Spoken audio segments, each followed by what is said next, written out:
If you aren't reacting to this crazy week of NFL news, you are falling behind your league mates. Jeff Bell and I are going to talk about the biggest moves around the NFL from the last week and provide actionable advice to help you get an edge in your dynasty leagues.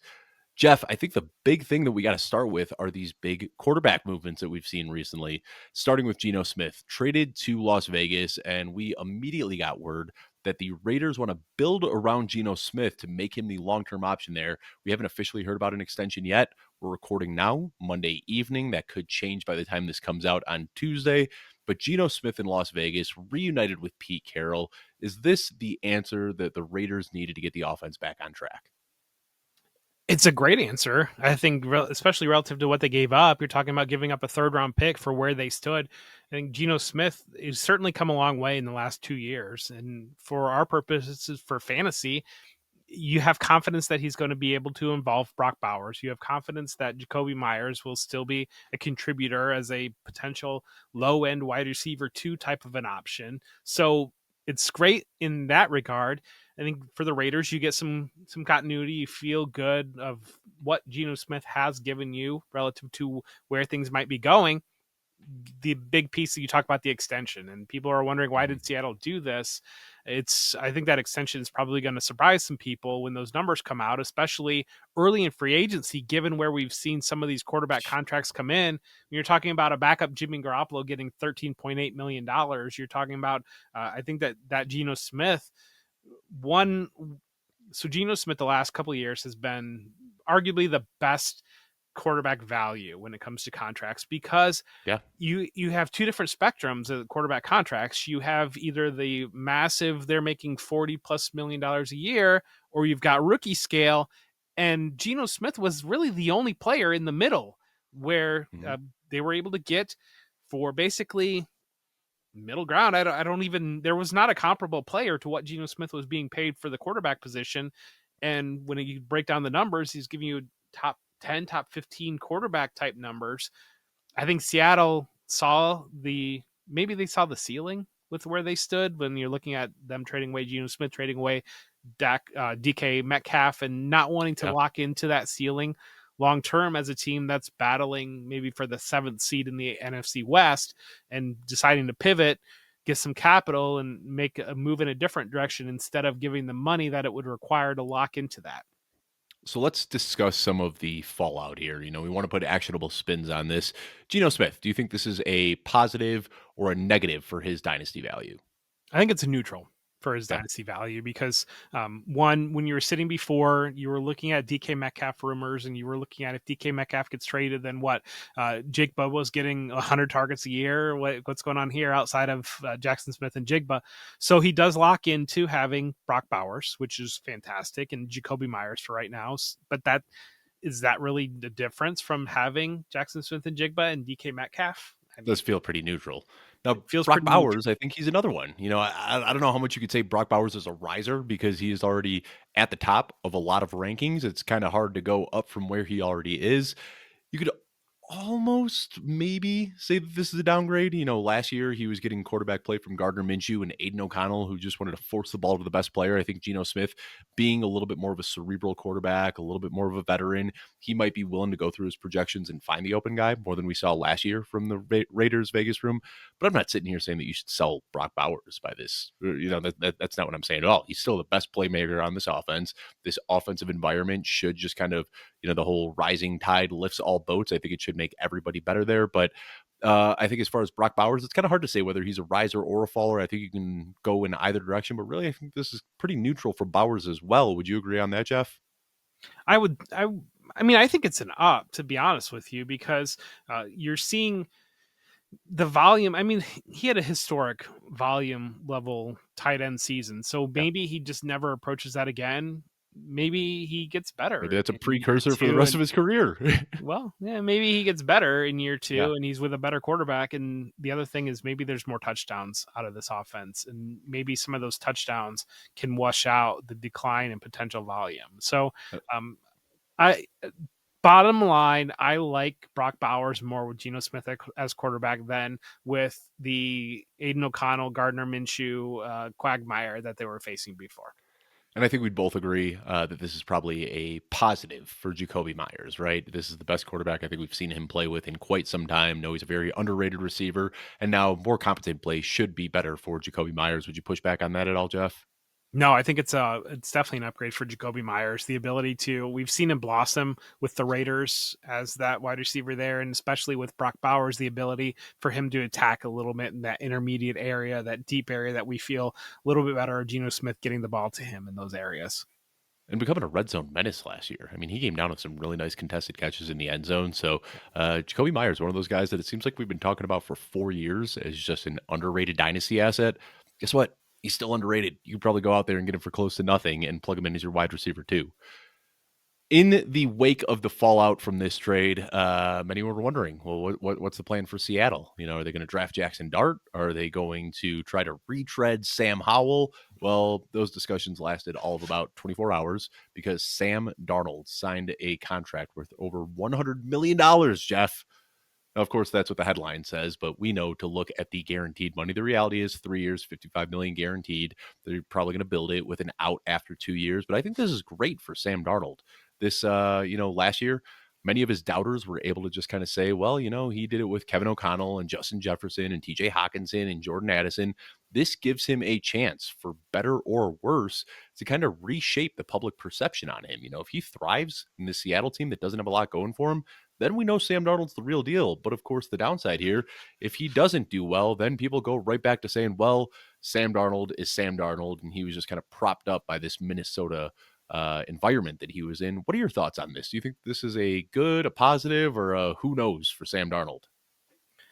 So I would rather pay 27-year-old Sam Darnold less money than what I think Geno Smith is going to get, plus get a third-round pick on top of it. It's a good move for Seattle, is what you're saying. The real winner here is Seattle. Yes, I think so. Yeah. And you look at Clint Kubiak coming in as the offensive coordinator there. Obviously, we saw that early season run in New Orleans with that Clint Kubiak offense, but Sam Darnold is very comfortable with Kubiak. And I know that players weren't allowed to talk to teams and teams weren't allowed to talk to players, but I have a feeling that Geno Smith trade doesn't get done if Sam Darnold comes out here and signs with the Tennessee Titans. So just saying that. But are you saying that there might have been some tampering of the illegal variety, Jeff? Well, I mean, maybe it was in the fight when Jordan Schultz and Ian Rappaport were throwing down in Starbucks. Maybe a conversation was had with some representatives, but things happen. I see Salami always says in Indy, conversations happen. So just saying, they were coming out of India, coming out of that combine, and people probably had a good feeling about where things might end up. But when you look at Darnold, yeah, exactly what you're talking about. You're locking in, you're the unquestioned starter. You're not worried about the JJ McCarthy situation. And you're landing with the Seattle team that, yes, they did just trade DK Metcalf, but now they're sitting with 5 picks in the first 3 rounds that they're able to add meaningful impact players potentially. Really, they need a target to upgrade that offensive line. And so if they are able to upgrade the interior of that offensive line, maybe land another target opposite Jackson Smith and Jigba, now you've got Ken Walker and Zach Charbonnet combining for a pretty deep backfield. So, the pieces start to fall in place to see. And right now, I think that Sam Darnold, we still kind of view him as a player that needs to be supported in the quarterback role instead of supporting the offense. As long as Seattle can put those pieces in place, lock down maybe that interior, that offensive line, and find one more target, I think it's a great move for Darnold. And especially when you look at some of the other places, given the comfort that he's going to have with Clint Kubiak, given I think there's a running joke that there's actually only like 6 quarterbacks that can play the Shanahan system, and Darnold's one of them. But it's in the other. You got to remember, there was a short period of time where he was I guess he was kind of the number 3, maybe the number 2. No, he had jumped Trey Lance. He was the QB2 in San Francisco there for a year, right? I don't think Lance was even on the same team. I think Lance was in Dallas when they brought Darnold. No, it was Lance, Darnold, and Purdy were all there together on the same year. Lance was traded midseason, but that was the big storyline in camp, was that Sam Darnold had jumped ahead of Trey Lance in the pecking order, where everybody was wondering, is Trey Lance going to beat out Brock Purdy? And Ian Rappaport was the one that said, actually, Sam Darnold beat out Trey Lance. Like, Trey Lance isn't even the QB2 here anymore. So Darnold quickly kind of made a name for himself in San Francisco and has been able to carry that success now. And again, I think, the eye-popping number, $100 million, that's what's going to surprise people. But once you peel this back a little bit, $55 million for 2 years of Sam Darnold is a very team-friendly deal. And it gives Sam Darnold the opportunity to set himself up for another huge payday at 29 or 30 years old.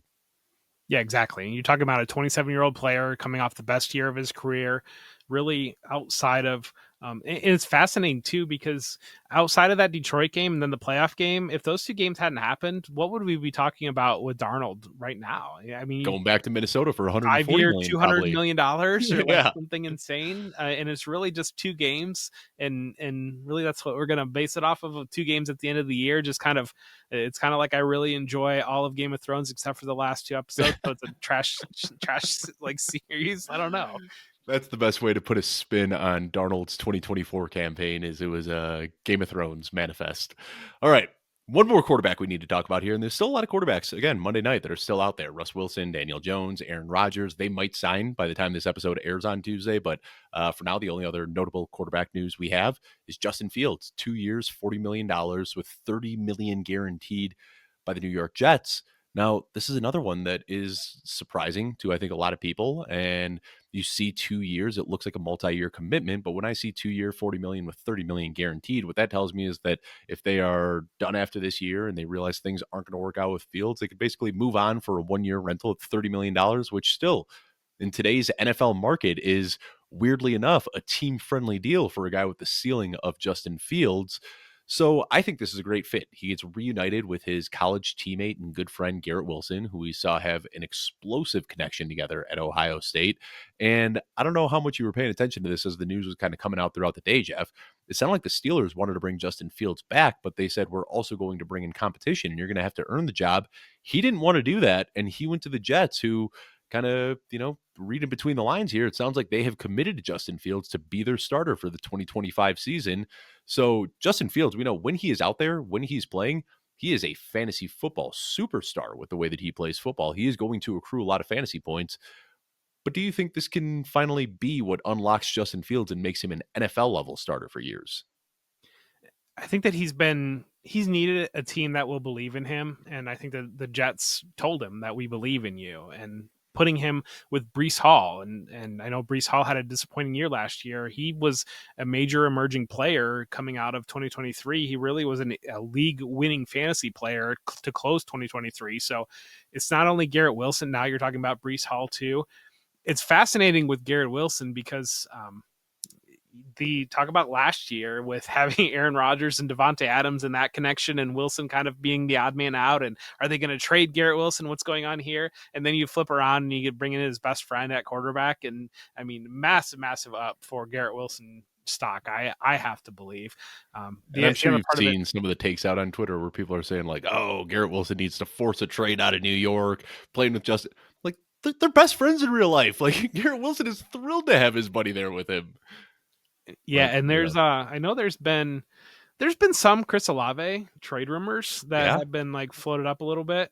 I think that if this is the direction the Jets are looking, I mean, who's the wide receiver 2 on the Jets right now? Alan Lazard, who is searching for a trade. I mean, if Chris Olave really is on the block, I feel like the Jets could be very, very much in play for that too, because then you're really talking about reconnecting the 3 of them that were very, very close at Ohio State. I think it's a great landing spot for Fields, and I don't blame Fields for. I think maybe the Steelers overplayed their hand a little bit, or I think that there were certainly times the way that Russell Wilson was playing to close the season last year that they probably could have given Justin Fields a real chance again. Yeah. They didn't do that. And so that's a big part of that too. And so when you're looking at that, a team that will believe in you and you can make that deal, go over there and land with an organization that really, for every reason, the Jets should be ready to take off. And one more piece I do want to touch on with the Jets, and I know I'm running long on everything. Tyrod Taylor, I don't think Aaron Rodgers played quite as bad as a lot of people seem to think that Aaron Rodgers played last year. Especially but in that the second half of the year. He looked very good in the second half of the year. Yeah, but that offense with Taylor's running ability, really in just small spurts, and some of it was just garbage time, did seem to unlock a little bit when that type of player's there. Now you've got Tyrod Taylor able to serve as a mentor to Justin Fields and no real threat to take the job from Justin Fields. Yeah. So I think that that's a really underrated piece to have that running quarterback behind Fields there, or the at least the ability to open up that area of the game to allow you to lean more comfortably into that being a key element of your offense. Yeah, few things that I want more than a Justin Fields bounce back. Was a huge fan of the prospect. He had a tough go in Chicago, tough go in Pittsburgh as well, but maybe third time's a charm. Maybe this is what he needs to get his NFL career on track. Now, we talked a lot about the quarterbacks, but there are also some huge moves at the wide receiver position. Let's start off talking about DK Metcalf. We've already talked a little bit about Pittsburgh. We've already talked about Seattle. DK Metcalf traded to Pittsburgh. There are a lot of picks swapped around here as well, but I think the big news from this trade is that immediately after Pittsburgh brought in DK Metcalf, they gave him a 5-year, $150 million contract, making him one of the highest paid wide receivers in football. Jeff, the immediate thing that everybody started talking about was, well, DK Metcalf and George Pickens have this overlapping skill set. How is this going to work, having two of the same guys on here? I think Pickens is gone. And I think that that's kind of what they did here is they improved and upgraded what they had in George Pickens, a guy who can get vertical, who can get behind defenses, and can really stretch the field that way. What are your thoughts? Do you think George Pickens and DK Metcalf go into week one as the 1 and 2 receivers in Pittsburgh? I tend to think that Pickens played his way out of Pittsburgh, both attitude and production, especially when you think back to that Bengals game on that Saturday night when he dropped like 7 balls or something ridiculous like that. When the Steelers, well, I think by that time they had lost the division, but that's when that sticks out. It was really when the last meaningful times he was on the team there, and there were certainly plays where they had him on the sidelines quite a bit. So I tend to agree with you that I would be a little bit surprised to see George Pickens and DK Metcalf on the same field. That being said, I don't buy the overlapping skill set argument whatsoever. I mean, this isn't the NBA where like you're worried about how is LeBron James and Dwayne Wade going to fit together because they both need the ball and then they're just fine because they're both very smart players. A DK Metcalf can do so many different things. I think his game has really grown the last couple of years and he's accelerated from what he used to be as just kind of a vertical threat.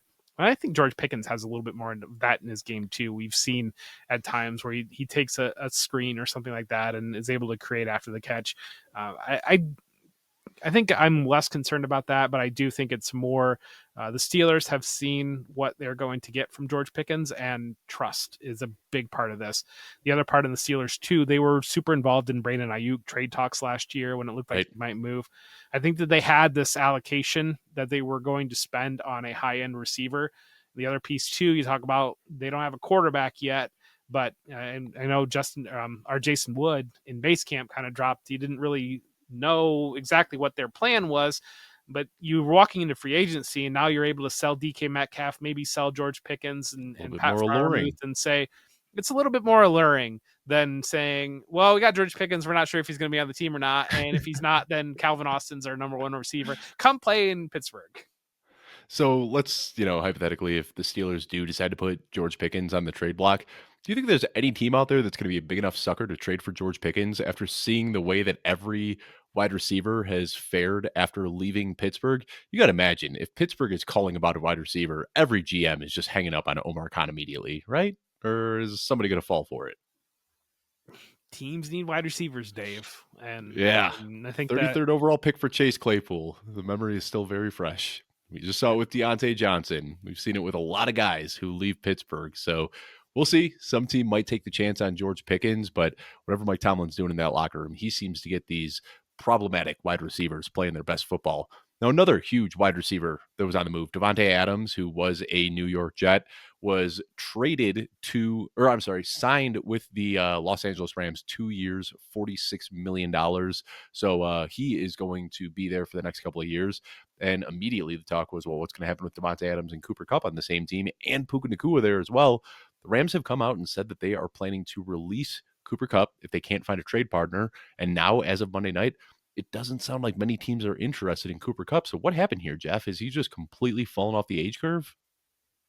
That might be part of it. He had that injury early in the season, and I think it was in camp. There was really high expectations, and you even flash back to that Week 1 game against Detroit. He looked absolutely phenomenal. And then he got hurt. It was Week 2 that he got hurt, I thought. Then he Hamstring? really, he struggled to come back from that. And that was, I thought it was a high ankle for him. That's right. The hamstring was 2 years ago. Yeah, it's been a litany of injuries over the last couple of years, but it was an ankle this year. Yeah, and I think he struggled to come back from that. I think he pushed really hard. He certainly felt the pressure from Puka Nacua coming in there and kind of taking that team from him. And I think that he pushed hard to come off that high ankle and maybe wasn't quite all the way ready yet. And that really just sapped a lot of the athleticism that was there, or the declining athleticism anymore. And now he's just kind of, it's tough. I mean, you talk about like Kenny Galladay had his own issues, but like, I know Allen Robinson's a player that was close to your heart at one point, Dave. And it seemed like overnight Allen Robinson was just kind of done being Allen Robinson, or some of these other players. And I always go back. The thing I always go back to with these injuries and older players is when Kobe Bryant tore his Achilles, and he talked about that.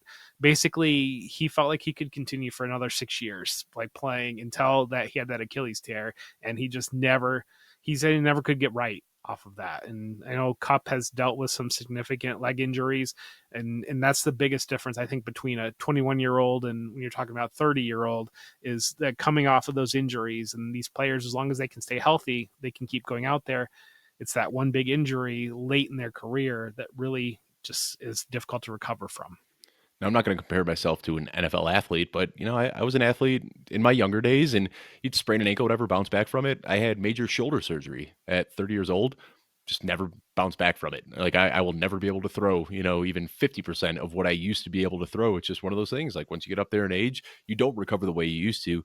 That being said, Davante Adams going into his age 33 season, he's no young spring chicken, but he still looks like the same player he was 10 years ago. Like he hasn't lost a step. He's still the great savvy route runner he is. He still has the amazing ball skills. I think there's still an argument to be made that right now in a vacuum, Davante Adams is a top 5 wide receiver. Of course, talking dynasty, we devalue him because we know that age cliff is approaching. But what do we make now of this Rams passing attack? Is Puka Nacua going to continue to be the Puka Nacua we've seen in years past? Does he take a back seat to Davante Adams? Does this get split 50-50?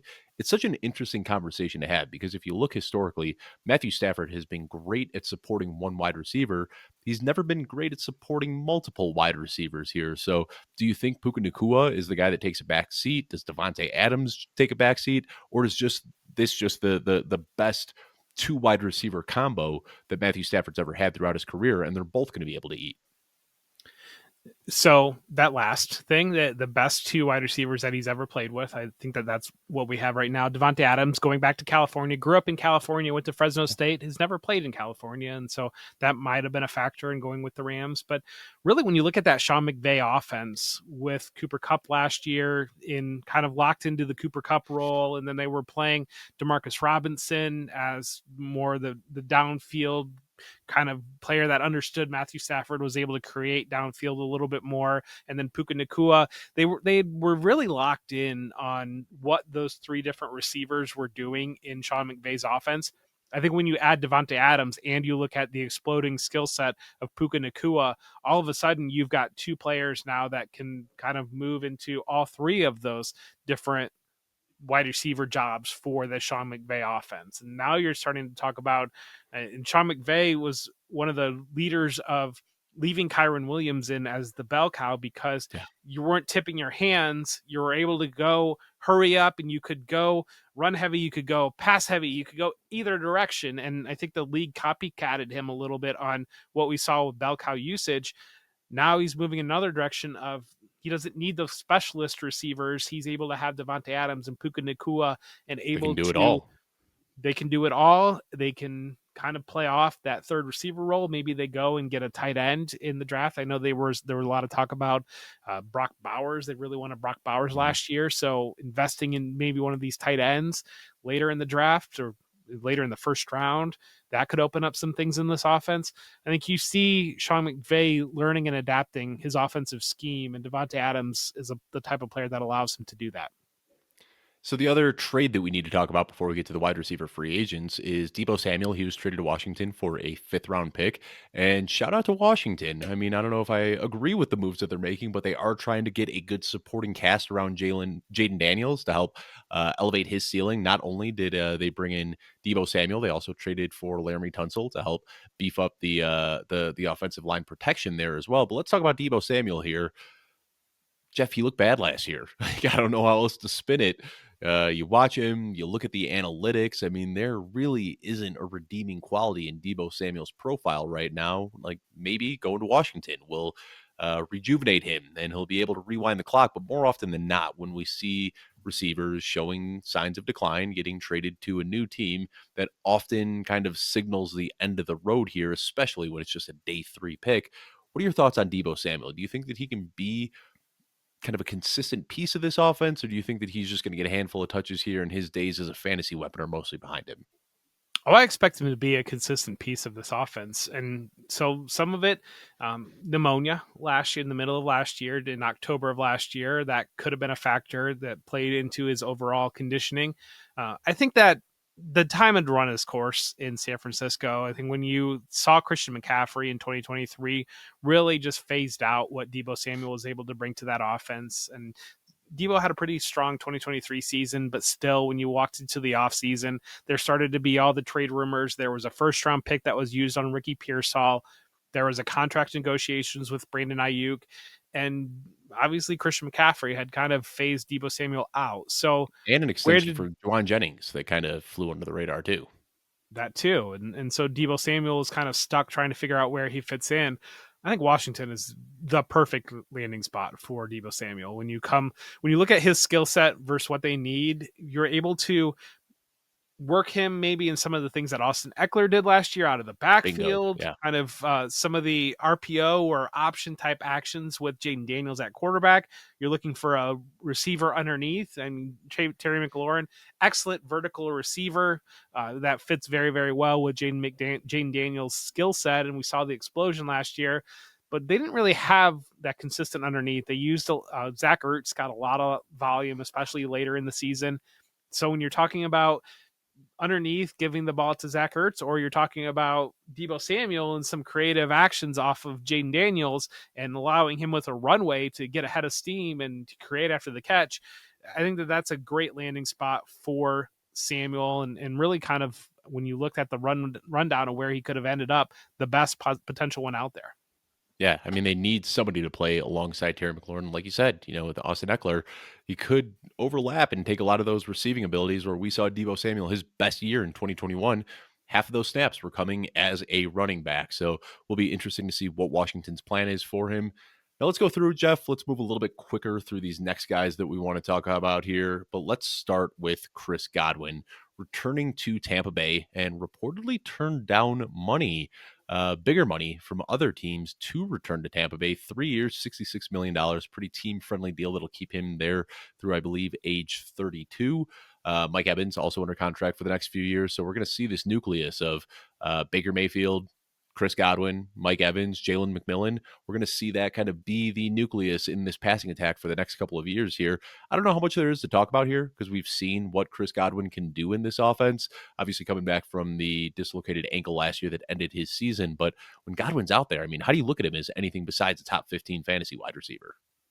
Yeah, and I mean, with the production that he was putting up last year, it was top 5 when he was injured. So you've got that. I think for dynasty purposes, what happens with Jalen McMillan is that the ascension still able to continue, or does he take a back seat, because he really had taken a back seat when Godwin and Evans were both healthy.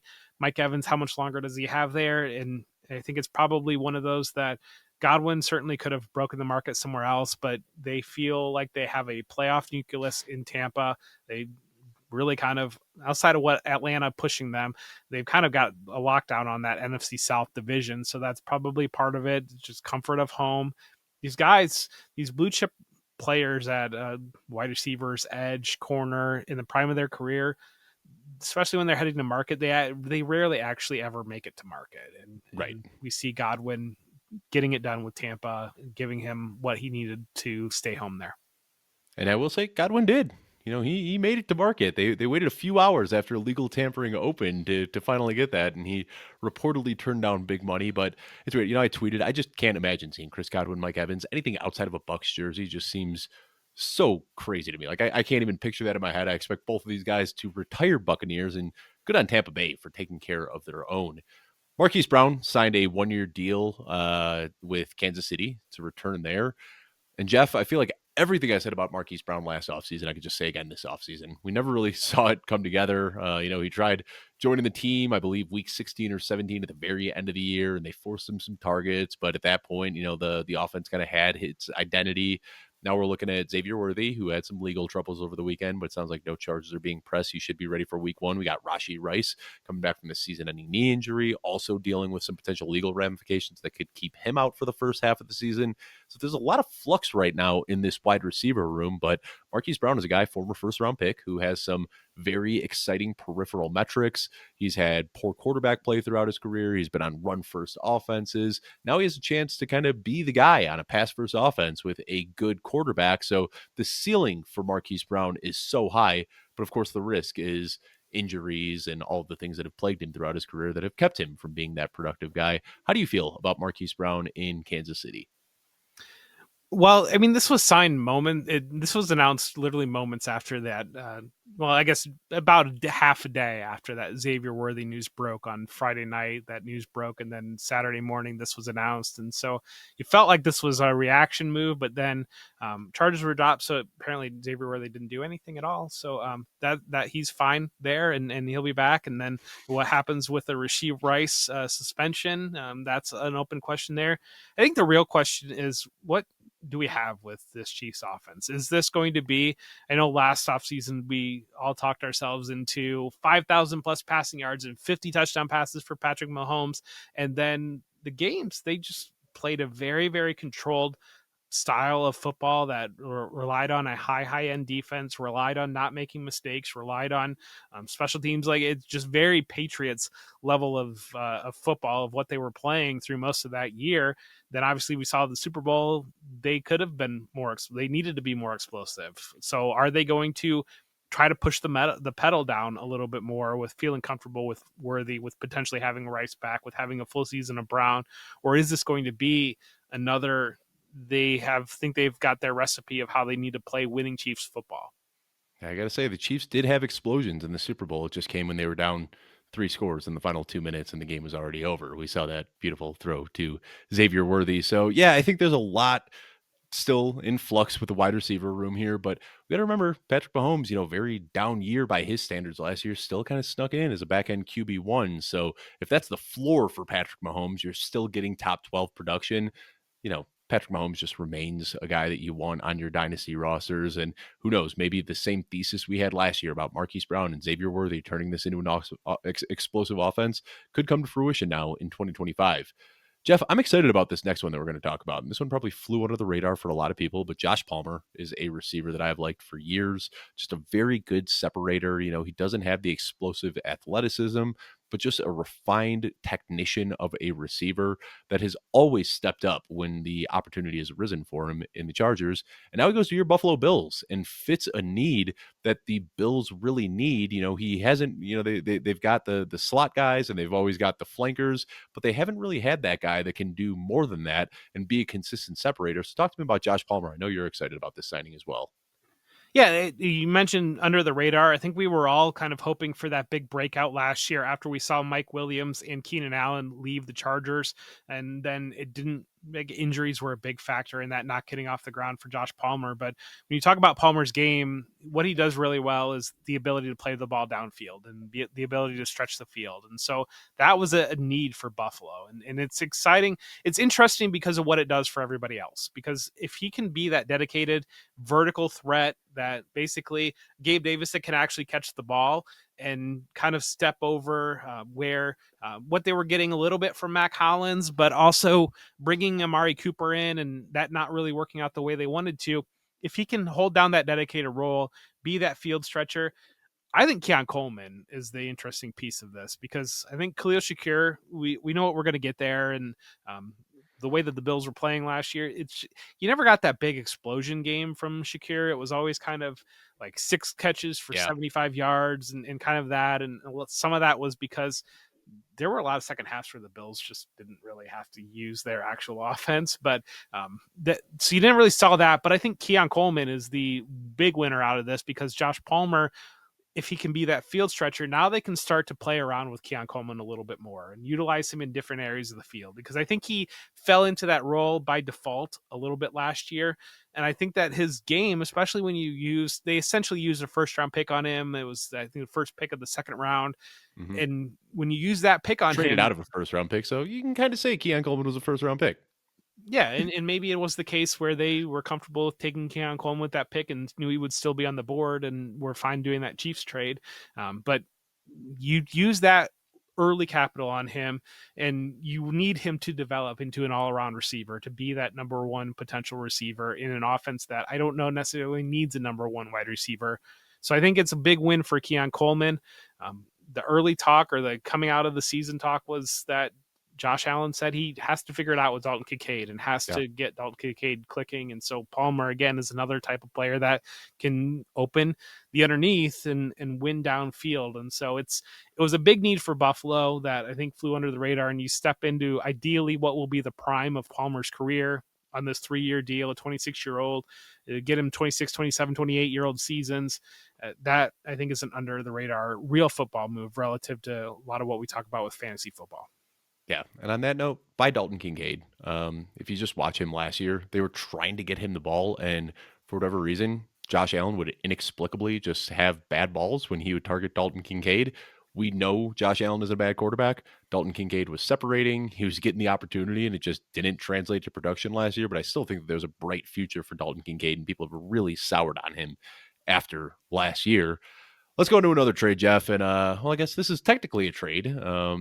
Remember last year when the Bengals said, we're releasing Joe Mixon? And then the Texans said, no, wait, we'll actually give you a 7th round pick for him. Well, this year, the Jaguars said, we're releasing Christian Kirk, and the Texans frantically picked up their phone and traded a 7th round pick for Christian Kirk. So gotta love the Houston Texans and their willingness to just be the bottom feeders who will take these players about to get cut. But they went out and they added Christian Kirk, which I think is a great addition. Such a good compliment to what Nico Collins does. Nico Collins, that prototypical X guy. Christian Kirk is a versatile guy who could play out of the slot. He could also line up out wide and stretch the field. I think he can do a lot of the things that Tank Dell can do, and he's got the veteran savviness that Tank Dell didn't at this point in his career. Looks like Tank Dell probably isn't going to play at all in 2025. So I think Christian Kirk is going to be a very steady guy in that rotation, very possibly their wide receiver too, unless they go out and they add a big name in the draft. Jeff, what do you think about this Christian Kirk trade? Got to imagine it's a pretty big boost for his dynasty value, right? Yeah, and they had a massive need there with the questions around Tank Dell's health, and they tried John Mechie in that role, and it didn't really take. They tried, Xavier Hutchinson's not going to be able to do that. He's kind of more that sacrificial X. So bring Kirk in. They need that volume player underneath. Of Nico Collins is really arguably the best player in the league of what he does, of those 15-yard digs in the middle of the field and operating in that space. But there's a lot of underneath work that needs to be done. And I think that was a big key in CJ Stroud really not taking off the way that everybody was hoping, of not having that reliable underneath player that I think Kirk can bring that to the game. And then Kirk does have the explosion to be able to win downfield occasionally. It's just has to come off that injury and has to string together some consistent, healthy football. So there are certainly questions, but I mean, for what they paid for it relative to stepping into the market, I don't think that you could have found a player that could match Christian Kirk's potential upside in the market right now. Man, you talk about how he can do both things. It's been kind of weird. We've seen two very different careers from Christian Kirk. Early in his career in Arizona, he was lining up out wide and almost doing nothing but stretching the field, just running vertical routes on every single snap. Then he came over to Jacksonville, and they started using him in the slot. They started asking him to run intermediate routes across the middle of the field. He kind of became this yards after the catch guy. So a very underrated and versatile receiver that, they need a wide receiver too there, especially with Stephon Diggs not only tearing his ACL, but a free agent, still unsigned as of Monday night, and no Tank Dell. Still got a few under the radar. Yeah. They signed Braxton Berrios too, and under the radar move. So just another slot player potentially. And then a few other wide receivers we want to talk about here. Darius Slayton returning to New York, playing with the Giants, 3-year, $36 million. Jeff, if I recall, 3 years, 36. I think that's more money than they offered Saquon Barkley last year, wasn't it? It's in that ballpark. I don't know. Yeah. Running backs aren't worth the money. That is what I'm told. But I mean, Darius Slayton is a very good receiver. I like his skill set opposite Malik Neighbors. Of course, we don't know who the quarterback's going to be, but I think that bringing Slayton back at this point in his career does make them a slightly more desirable spot. I don't want to speculate too much because our takes could age terribly by the time this airs 12 or 18 hours from now or whatever. But I think that now with Slayton returning, they've got a competent wide receiver too. And who knows if they go out and draft Travis Hunter in the draft this year, then pushing Slayton down to their third option behind Neighbors and Hunter could be really exciting. But what do you make of this Slayton re-sign? I think it's just kind of they need somebody besides Malik Neighbors there, and they don't really have anybody else. Wow, you're gonna have people that are very angry with you about burying Wan'Dale Robinson here, because there are Wan'Dale Robinson stands out there. So I have been a Wan'Dale Robinson stan. I remember when I first started getting into college scouting, I was like, Jeff, what am I missing with this Wan'Dale Robinson guy? I love him and nobody else seems to. Well, he's 5'6" and he can't catch a target more than 3 yards downfield. Yeah, the targets per route run are great, but show me every other efficiency metric. Show me one play where Wan'Dale Robinson has done more than catch the ball and get knocked over 3 yards downfield. Sorry, that's all I have to say on Wan'Dale Robinson. Yeah, and I think Slayton is what he is. He's NFL wide receiver 2-3-ish, kind of in that range. And one note on the money, we've just seen the money is probably going to surprise a lot of people on some of these signings. And I've made the analogy a couple times of the NBA summer when the Warriors signed Kevin Durant, and there was just a weird cap spike that year. And it was the freakiest of occurrences that the Warriors were able to sign Kevin Durant. And in that summer, you had these backup centers that were just getting insane deals and money was kind of flowing. You just don't see a lot of talent out on the market right now. And so you're getting guys that like a Jimmy Garoppolo backup quarterback for $13.8 million and money that would make your head spin. I think Darius Slayton, this is probably a dollar figure that would surprise some people, but when you're looking at a potential starting-ish wide receiver in this market, that's the market rate. Yeah, I mean that's kind of where the market is landing right now. But we also don't have the details. This could be a 3-year, $18 million guaranteed, in which case they cut him after a year or two, $9 million a year. We don't have the details on the contract yet, but I want to get too blown away by these numbers because this is just the NFL that we're living in now. Yeah, and waiting to see what they do with that number 3 pick. Do they go up to number 1 and get Cam Ward? There's been some talk about that. Or do they take Travis Hunter, who probably would arguably be the clear best player on the board at that level? That we're still waiting on that. They don't have an answer at quarterback, but it's players that can support and really distract, so allow Malik Neighbors to do what Malik Neighbors can potentially do. Last receiver we need to talk about here. I know we just had some fun talking about Josh Palmer and what he'll do for the Buffalo Bills, but Mack Hollins, 2 years, $10 million to go to the Patriots. Probably not the guy that Patriots fans were envisioning when they said that they were going to be hot on the wide receiver market this year, but it's who they got. But I think the biggest storyline here is what a blow this is to Buffalo fans to see a guy who was really the heart and soul of the Bills last year now playing for a division rival. How are you doing, Jeff? I tweeted this morning that I don't know how I'm going to deal with the emotional fallout of Mack Hollins signing with the New England Patriots, but here we are. Mack Hollins did sign with the New England Patriots. I mean, Josh Palmer was the move for the Bills, and that's fine. It's Hollins is a good football player, and I think that people don't understand maybe enough, especially in the fantasy space, because he's never going to put up massive numbers, but he's basically Gabe Davis without the that 4-touchdown game that got a lot of excitement and it's kind of what we're dealing with. But I think it's a good signing for the Patriots. They want to be a little bit more run heavy and he'll fit that well. They needed a player outside that could potentially win downfield occasionally, and he can do those things. So good for you, Patriots fans. You've needed a win for a little while, and I never thought that I would say the New England Patriots fans needed a win, but here we are. Got a couple tight ends to close out the pass catchers here. Nothing super noteworthy. Mike Gesicki, 3 years, $25.5 million to stay with Cincinnati. Looked good last year, but clearly, the third option in the passing game behind Jamar Chase and T. Higgins. T. Higgins obviously back on that franchise tender. We'll see if they can work out a long-term deal. But for now, Mike Gesicki should be in Cincinnati for the next 3 years. And then Zach Ertz, who we briefly mentioned when we were talking about Deebo Samuel earlier, he also re-signed with Washington. And they brought back Jonathan Bates. So those who got excited about Ben Sinnott last year in their rookie drafts might be waiting a few more years as he's going to struggle to climb up that depth chart. Jeff, before we move on to running backs, which we have some big names to discuss there as well, any bow to put a conversation on the pass catchers that we just discussed? The Ben Sinnott thing was always weird. I always thought that was weird last year. Second round pick, right? Well, sure. I mean, Brenton Strange was a second round pick. We probably should have talked about Brenton Strange with Evan Ingram being gone. So Michael Mayer's a second round pick. So all we need Luke is Schumacher, a second round pick. Zach Ertz gets traded mid-season, and then all of a sudden Ben Sinnott, he's on the same career path as Trey McBride. You got to see the vision, Jeff. Yeah, Trey McBride was leading receiver for Colorado State, and Ben Sinnott was a former hockey player that played football, and it was a fun story. So. All right, let's talk running backs here. And Jeff, we're recording on Monday night. We just got some breaking news in right before we started recording here. Najee Harris is set to sign with the Los Angeles Chargers on a 1-year deal worth up to $9.25 million. So much for Saquon Barkley reshaping that running back market, huh? Yeah, I mean that's it's Najee Harris, and I mean $9.5 million is not nothing for a running back, but it's that 1-year deal. It's a prove-it deal. That's almost as much as Darius Slayton's making a year. Well, yeah, that's Tutu Atwell money.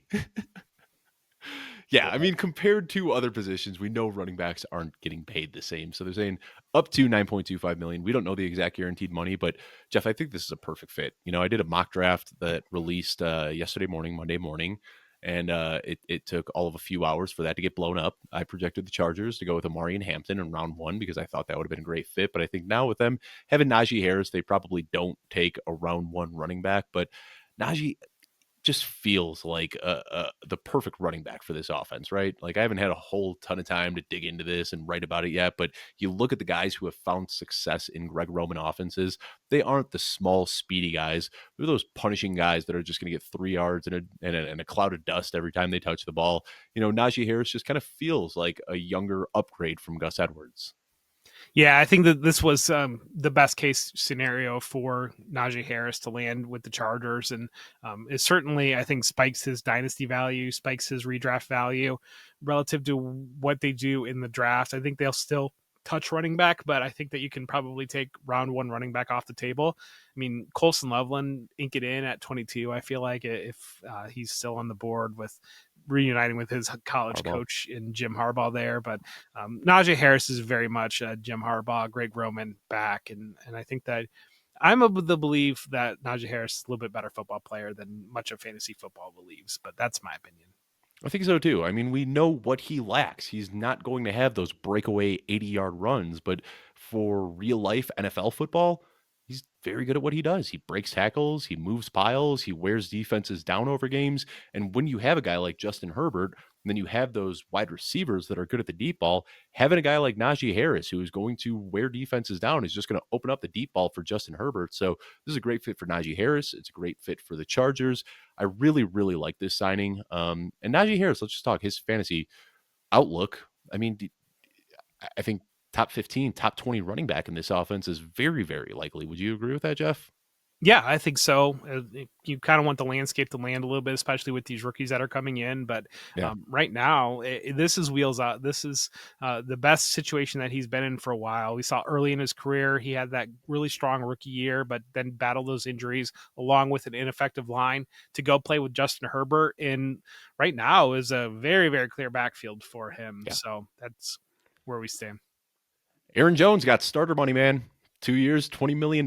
They like what they saw from him. And, going into his age 31 season, they're going to keep him this year and next year, his age 32 season.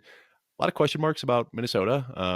We expect that they're going to trot out JJ McCarthy as the week 1 starter, but we're also hearing some weird ties to Aaron Rodgers. We're hearing that they might want to bring Daniel Jones back. So we don't really know what is going to happen in Minnesota, but I'm kind of at the point where just, I trust you, Kevin O'Connell. Whatever you're going to do, you're going to make it work. If you're bringing Aaron Jones back at 31 years old to be your running back, I will draft Aaron Jones and put him on my fantasy team. That's kind of where I'm at when it comes to KOC.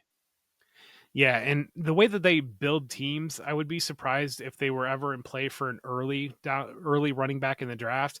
I do think they're going to add a running back in the draft, and I think that maybe they learned a little bit last year from. There was a stretch where they were really riding Aaron Jones pretty hard, and I think he kind of wore down a little bit. I think that they'll be a little bit more proactive now, and especially with him not being kind of that 1-year rental.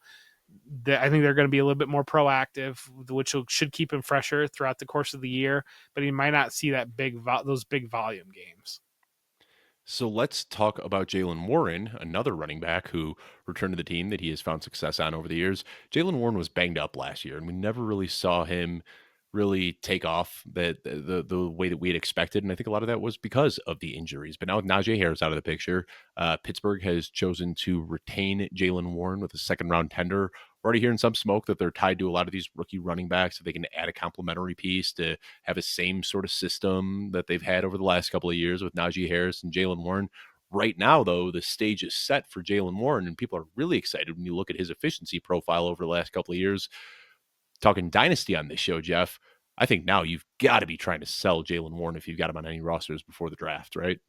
Yeah, I think that this is the sell window for Warren, and the efficiency people have always been on Warren relative to Najee Harris. It's almost like they were asked to do completely different things. Huh. But Who'd you have talk thunk? about Omarion Hampton in your mock. I mean, Omarion Hampton just screams Steelers running back to Yeah, me. he really does. And that would be very similar to what we've seen over the last couple of years, except Omarion Hampton does have that breakaway big play upside that Najee Harris lacked. Jeff, this is weird to talk about this one because I think a lot of people are going to say, why are you talking about Samaje Perine, a guy who was kind of the wide receiver or the running back for last year? But I think it's worth talking about. Samaje Perine going back to a team that he has some familiarity with in Cincinnati. And Chase Brown is a guy last year that was great in fantasy football. But if you look, he was literally getting 100% of the touches. There was no competition there whatsoever. He was getting the early down work. He was getting the 3rd down work. He was getting the goal line work. He was getting it all. Now with Samaje Perine there, a very trusted and reliable pass catcher, that could put a big cap on Chase Brown's ceiling. But to me, it also indicates that they just want to add to this running back room, and they don't want it to be the Chase Brown show going forward. So talk about selling Jaylen Warren. When I look at what Cincinnati's doing, I'm also wanting to try to sell Chase Brown right now where I can. And values it relative too. And if you're going to find somebody that's going to value Chase Brown as a potential top 5 running back, the way that he closed the year last year, it's an absolute sell. But yeah, you talk about a player that is trusted to, I think they trust him in pass protection. A couple of those running back dump offs, they didn't involve the backs. I mean, Chase Brown did have some high high reception games closing down the stretch, but Because they when didn't you have talk anybody about else, Jeff. well, they didn't have anybody else, but when you talk about the money that you're going to potentially dump on T. Higgins and Jamar Chase, and plus you're keeping Gesicki there, you're not going to be dumping it off too much to the running backs. But it's tough to dump off to a player if he's not even in the game because you're playing Samaje Perine because you trust his ability to block relative to what you trust with Chase Brown. But it's just different, adding different elements there. And we saw after the injury to Zach Moss, they had to make that trade for Khalil Herbert. They didn't ever seem comfortable playing Khalil Herbert. Maybe he just didn't pick up the offense the way they wanted. Maybe there was something else there. But Perine is a player that does know that offense, and they do trust him. 2 more guys that I want to talk about, fantasy relevant signings at the running back position. Javonte Williams got 1 year, $3.5 million in Dallas, and they said that it sounds like Rico Dowdle is not going to return. Now, Javonte Williams was a guy that we loved coming into the NFL. Had a great draft profile, but obviously had that knee injury and just has not been the same guy since. Just a tackle breaking and big play machine his rookie season. And then he had, I might be wrong here, but I think it was ACL, LCL, MCL, and hamstring. Like he just kind of clean tore his knee. So now, we're looking at almost 3 years removed from that knee injury. It's not crazy to think that he can bounce back and be the player he was pre-injury, but when I see 1 year, $3.5 million, that tells me that there isn't a ton of an investment here, and I still think that the Cowboys, where they're picking at 12, if Ashton Jinty slides to them, I still think they're in a good position to take Jinty or maybe one of these other tier 2 running backs in round 2 or 3. What are your thoughts on Javonte Williams in Dallas? Because I think this is a really interesting discussion. I love it for his potential value. And really, I think a big part of it was Sean Payton never seemed sold on Javonte Williams. Yeah, He you're right. inherited Javonte Williams, and a lot of the reporting around Denver, I know our Cecil Lammy was on that they really loved Audric Estime when they drafted Estime. They really loved Jaleel McLaughlin. There was the who was it, the random dude, Blake Tyler Watson? Tyler Blake Watson, Tyler Batty had Tyler a little bit of Bidet, a yeah. stretch. So you kind of have that going on a little bit. And if you remember back, there was that Thursday night game against the Saints where Javonte Williams had a really strong game. And it was like almost immediately Sean Payton was like, yeah, we're going to spread the ball around to more backs. It was like the type of thing of like your player is coming off, like finally maybe has that breakout game for you. And you immediately take the air out of the balloon on there. And I think it was just a marriage that wasn't meant to be, and another opportunity for Javonte Williams. But I think Javonte Williams makes a really interesting point in Dynasty. And I hear so often that the edges are gone out of fantasy football. But when you're playing Dynasty, collecting these backs that are going to be free agents that maybe they're just, you can look at it. And I think it's easy to say Javonte Williams was not in the best situation for Javonte Williams. And so you could get him for pretty cheap. And then also on the other side of it, you could go out and get Audric Estime last year because you had this rookie that wasn't really playing very much. And it's disappointing because he's not coming in and being a league dominating rookie right out of the gate. And if Javonte Williams is bad, well, he's not taking over for him. But now all of a sudden you look at that Denver backfield, it's pretty clear for Audric Estime and for Julian McLaughlin in that backfield right now And at even this you look moment at the in two time. of them, Javonte Williams and Audric Estime, I mean, they're very much so cut from the same cloth. It's really easy to imagine Audric Estime going right into the role that was just vacated by Javonte Williams. Right. And then at the same time, I think Javonte Williams offers you a little bit more in the passing game than Audric Estime does. And Fair. when you look at Dallas, they've been fine leaning on a key back. And so the other funny thing I think too that I often see in my dynasty leagues is anytime that a player is involved in the news, they hit the trade block.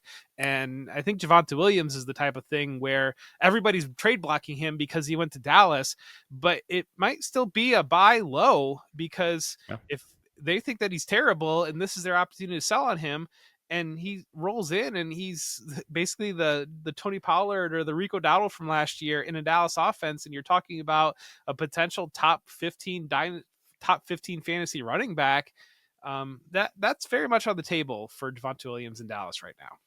And I think Dallas has learned their lesson when it comes to positional scarcity. They gave Zeke that huge contract a few years ago, and they have been very gun shy about paying or drafting running back since. So we keep saying, last year it was like, oh, Jonathan Brooks makes so much sense in Dallas, and they passed on him twice. And now we're saying Ashton Jinty at 12. They could pass on him. And when they get to round 2, they might pass on Travion Henderson too. They might just be willing to kind of use these patchwork running back groups that they've found success with over the last few years. Well, I mean, part of it is when you desperately need another wide receiver, and maybe your offensive line is falling apart, and you've got probably could use another pass rusher with Micah Parsons, and the Maybe your blue running chip back when you're isn't the not most pressing need. when you're not hitting the blue chip positions outside of having really kind of a team built around Michael Parsons, Dak Prescott, and CeeDee Lamb, then you kind of have to touch those positions in the draft, and yeah, running back isn't the most important thing. Well, Jeff, I'm kind of disappointed with how we planned this show because we're really ending on a bummer of a story. I mean, not even a bummer, just not a really exciting story here. But for anybody still listening, thank you. Like we're almost an hour into the show, and if you're listening at this point, I'm sure you would love to hear our take on Elijah Mitchell signing with the Kansas City Chiefs on a 1-year deal for an undisclosed amount of money. Really finishing the show with a bang here, Jeff. Elijah Mitchell, man. I think people got so excited. If you remember, it was Oh my goodness, I'm drawing a blank. I wish I'd prepped for this better. Who was the running back a few years ago that was supposed to be the guy got hurt? Elijah Mitchell stepped in week 1 and immediately just crushed in San It Francisco was for like a it was month. Trey Sermon. Trey Trey Sermon Sermon, was yes, and we thought he rookie was the they starter. Yes. Yes, and he was the guy that was going in the first round of dynasty rookie Yep. drafts, and Elijah Mitchell was kind of the forgotten piece. And then, yeah, Mitchell was when he was healthy, he was very, very good. And then eventually they replaced him with Christian McCaffrey, and that's kind of was the end of that story. Yeah, and that's kind of it. Like, I think people remember, I'm looking his rookie season, first game of his career, 104 rushing yards. A couple of weeks later, 107, 137, 133, 119. I mean, he had some big games his rookie season.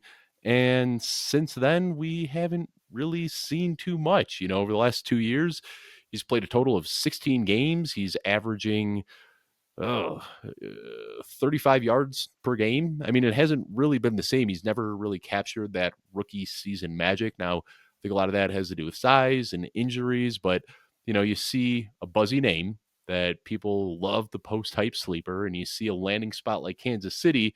This almost feels like we're rehashing the Marquise Brown conversation, but now we're just talking about a running back instead. Is Elijah Mitchell, is he a mover at all, or do you think they're just going to add to this backfield? I mean, they really seem primed to step into the draft early to Yeah. add to this backfield, I think. But when you look at, so obviously Isaiah Pacheco was injured this past year, and he's got a pending potential contract extension or free agency situation. Some people would call that an expiring deal that he's playing on right now. But really, when you kind of look at it, he's kind of just speed and not a lot of nuance. And I think Elijah Mitchell is also just speed and not a lot of nuance. Yeah. And it kind of, they were really trying to find something last year that had to go with Kareem Hunt for a good portion of the year. Carson Steele, that really didn't work. But Mitchell gives you kind of that speed archetype with Isaiah Pacheco. But I would be surprised if they don't draft somebody. And on that note, we'll wrap up this free agency frenzy show. We talked about all the big moves and even Elijah Mitchell. Want to remind you that in 2 days, we're going to have an episode coming out. We're going to talk about some of the vastest rankings in our rookie guide. Some of the guys that might propose some of the biggest risk based on where me, Jeff, Alfredo Brown, and Mike Kashuba have them ranked. But before you go check out that episode on Thursday, be sure to check out the Football Guys Rookie Guide. We've got version 2 coming out with combine updates. That is going to release tomorrow, Wednesday morning. 100% free. Jeff, we've got over 140 scouting reports in here. We've got combine measurements, relative athletic scores, ideal team fits, projected draft capital. We put in a ton of work to getting this updated for version 2. And it's going to be free on Wednesday. Did I miss anything here on the Rookie Guide plug? No, it's ready to go, and now we're going to put it to bed a little bit until we have the actual draft, and we will spin it out. You'll see almost a completely different version following the draft with so much fantasy takeaways based upon these landing spots, the depth charts, and all those types of things that players will be stepping into as rookies. But right now, we feel like we're at a good spot with this class just in general of expectations of where we're landing on our consensus boards and our scouting reports. We always feel good before the draft, don't we, Jeff? And then the draft hits and flips everything we thought we knew on its head. And can't wait for that in just about a month. But until then, Jeff and I will be bringing you shows twice a week right here on the Football Guys YouTube show or the YouTube channel or wherever it is that you listen to your podcast. Just search Football Guys Dynasty Show and you'll be able to find that anywhere. I want to thank you so much for tuning in, and we will see you on Thursday as we talk about some of the riskiest players to draft in your rookie drafts.